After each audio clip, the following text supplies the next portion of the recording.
Kareem's quest is always finding unique places. And when you enter into another bay, it's hard to miss this cemetery. It stands out more than any other on the island. Behind me is a grave. This is not a home. So I'm going to be speaking with a funeral director who basically design and build most of them.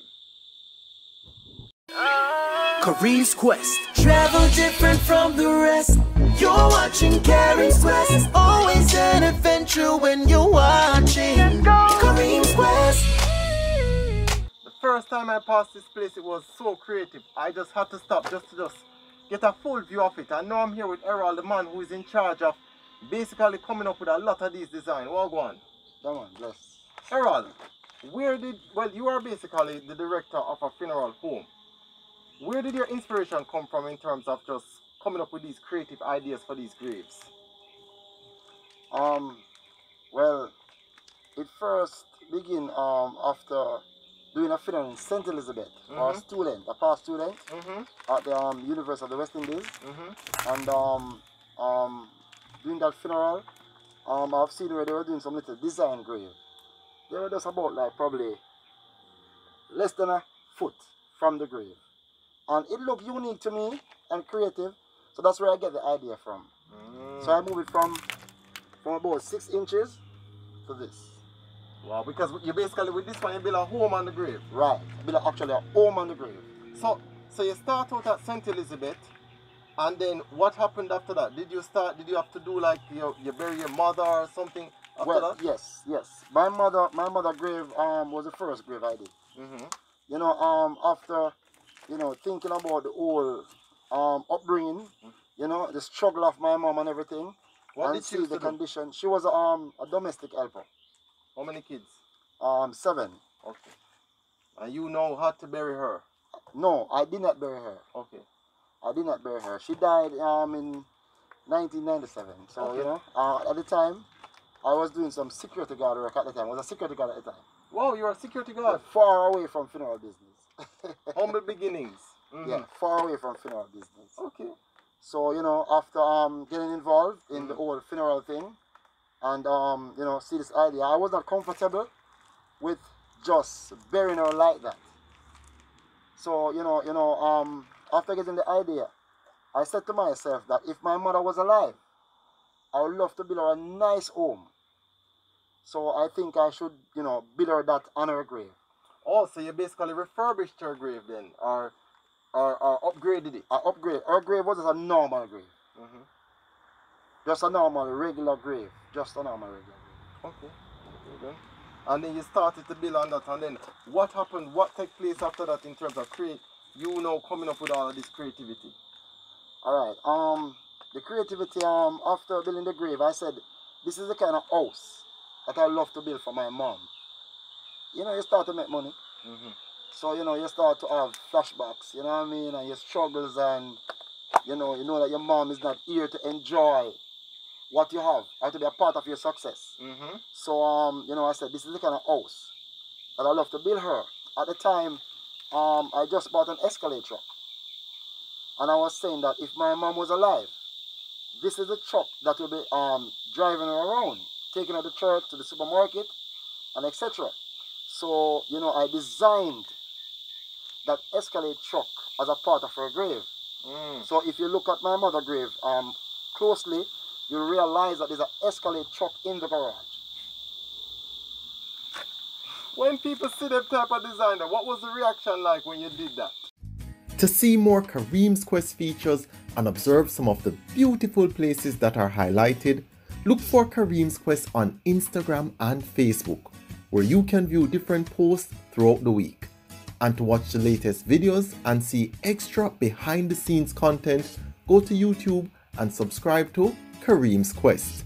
And while you're there, don't forget to comment, share, and click the bell icon so you can know when all the new episodes are out.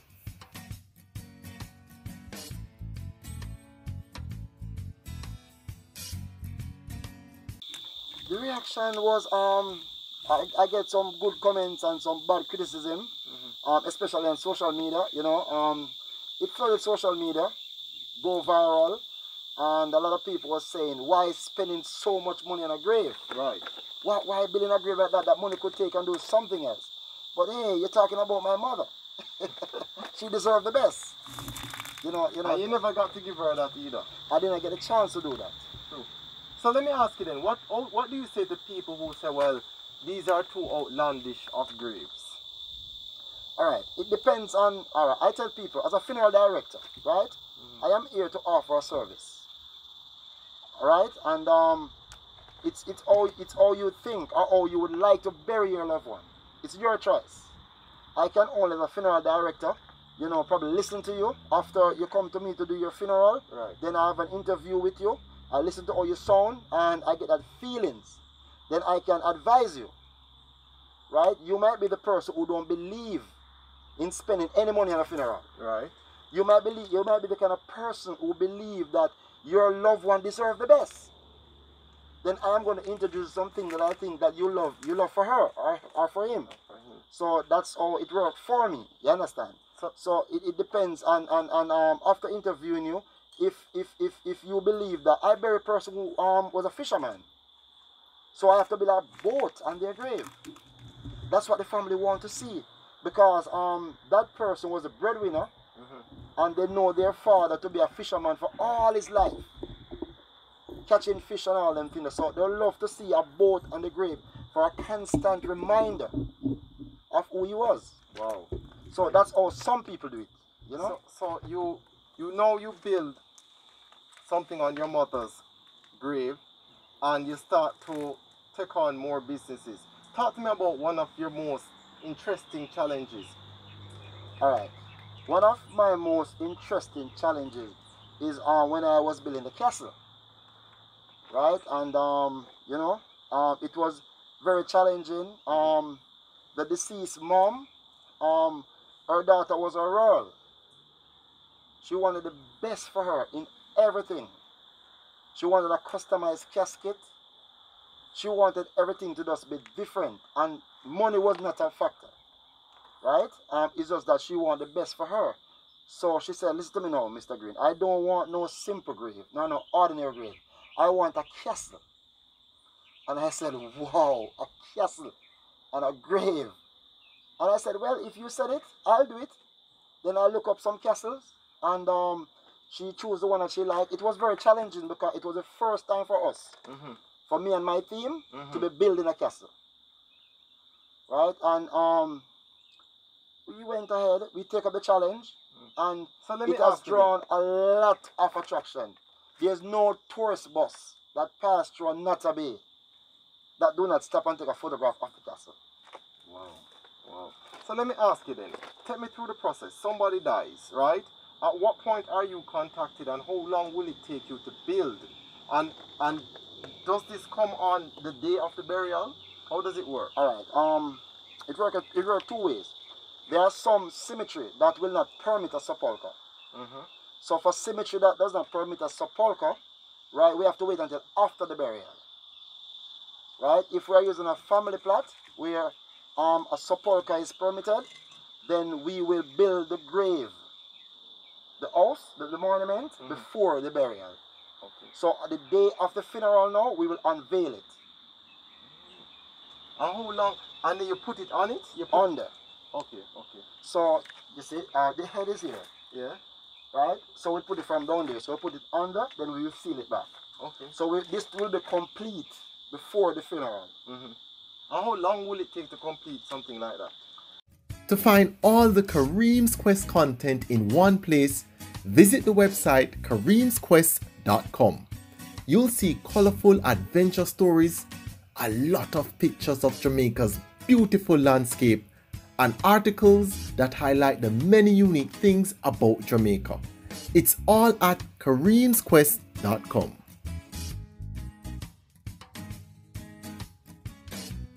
Alright, something like this will take us roughly 2 weeks. And why 2 weeks? It can be more, but why 2 weeks? Once we start a grave, we work non-stop. We don't take no rest, no break. Late in the evening, early in the morning, because we just want to finish. So you're seeing tourists stop at these things now what are some of the ones that you think that outside of the castle that you think that really captivates their eyes? All right. When we do the bike, first my mother grave, right? Because it was the first one, right? Then down the line we have a grave down there where we bury a gentleman who used to work with JPS. So on that grave now, we put up the meter on it, give it that old JPS look, so you could know that that person was working with JPS. So we try to bury a person, do the grave even according to the person's lifestyle. Then you have my wife adopted mother, right? We gave her a mansion also, with a satellite dish on top of it. You understand? So, that's the life that you love for the person. Do you see any cemetery that, well, I've never seen a cemetery in Jamaica that competes with your work in terms of collectively. Have you ever seen, and all this kind of remind me of what the Egyptians used to do, because they took burials extremely serious, right? And so they had a lot of sepulchres, for their deceased. But do you see anything like this even in the Caribbean? No, and I get calls as far as from Africa. I get phone calls from Africa. Congratulating me, giving me compliment. I have done interview with people from Africa who want to do a story on the grave that is in the cemetery. So I know people like what they saw, Wow. Let's talk about the upkeep then, because I recognize that sometimes the grass grows up a bit high. How frequently does this get cut? Not very frequently, and I don't know how they go about it. But that's one of my biggest disappointments. Because this is basically an attraction, Because this is an attraction. This is an attraction. Right? People will want to bury in another base cemetery because of the attraction. But when they come and they see the condition of the cemetery, it's a turn off. Get you. Yes. So that's one of my biggest disappointments. Let me ask you, are persons concerned that people will come and steal stuff? Because if you build such a phenomenal monument, you want to make sure that it is in the best care. Is theft an issue? This monument is built over 3 years now. Okay. Right? And one of the concerns, whenever time you enter the Another Base cemetery at any given time, once it comes up, when it get dark, the cemetery is lighter. Because there's a solar light on this monument. Right? That's once it get late, the light will turn on and the cemetery will get bright.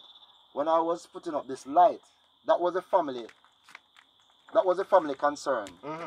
Their concern was that somebody would steal a light. Right. But it isn't for 3 years. Okay.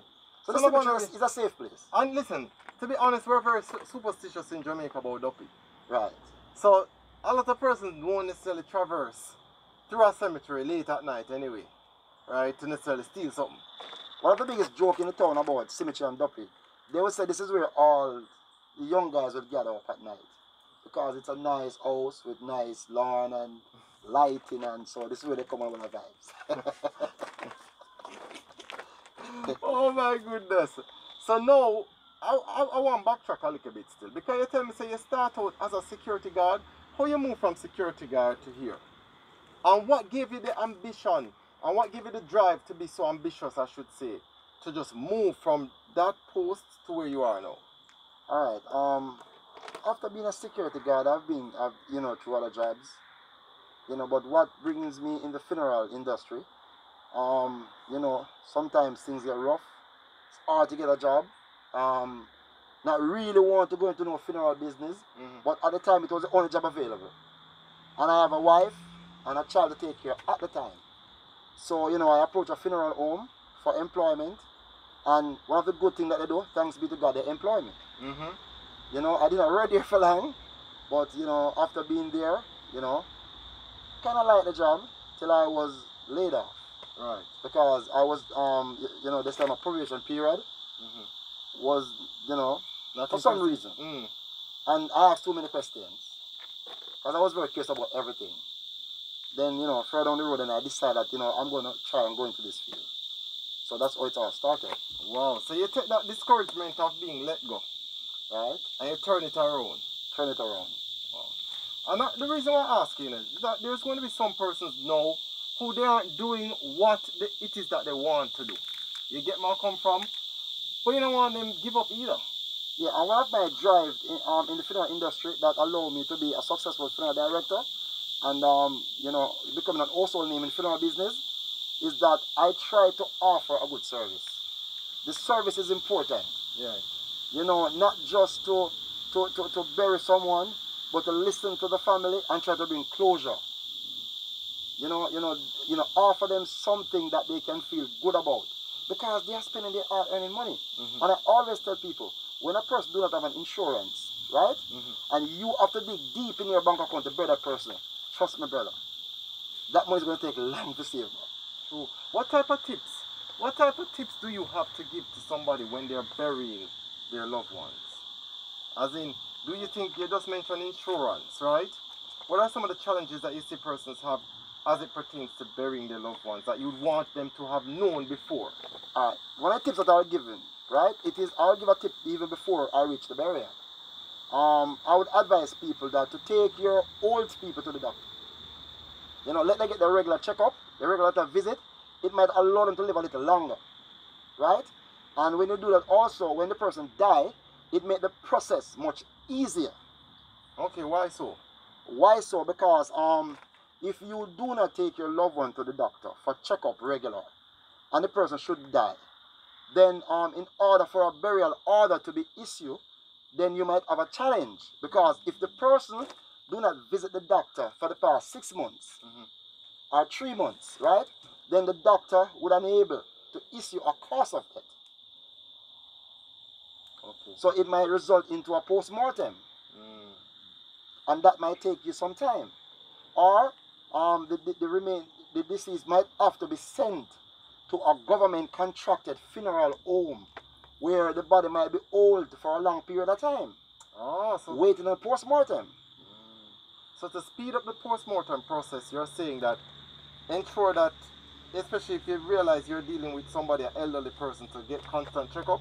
Right, constant checkups. That means when the person becomes deceased, then you go to that doctor and say, hey, I just lost my grandmother, I just lost my grandfather. Then they'll have a history, a medical history. Okay. So they can easily arrive at a cause of death to make the process more smoother. So that's my first tip. Right? When you have your loved one and they are getting ill, they are going up in age, it is very important that you take them to the doctor. Would you have another tip to give? Another tip to give again. Insurance is very important because death is a must. And to be honest, insurance is a kind of a win-win situation. You understand? You stand to gain rather than to lose. So I'd advise you that, check out the insurance. They have many different insurance policies. Check them out and see which one you can afford, which one is more affordable for you based on your income. Then, when you lost your loved one, it will be much easier than to go into your pocket or try to, source the funds to bury your loved one. Every Kareem's Quest is a learning journey. Learning journey for you, learning journey for me. And there are so many places in Jamaica that are off the beaten path and are not structured in the conventional way in terms of an attraction, but it's still interesting to stop and to learn. Whenever somebody visits Jamaica, there are a lot of things here to learn. Don't just leave with just the sand and the beach, but there are so many things to learn in terms of our culture, our communities, and just everything that we put our hands to. I always find that we are so creative. Everything that we want to do, we have to do it a little bit different, don't it, Era? Right, sure. We have to do it a little bit different, we have to make our things stand out a little bit different. So this is one of the places that persons, whenever you're passing by Anota Bay, you can definitely stop and take a look. As usual, you're always invited to join the quest.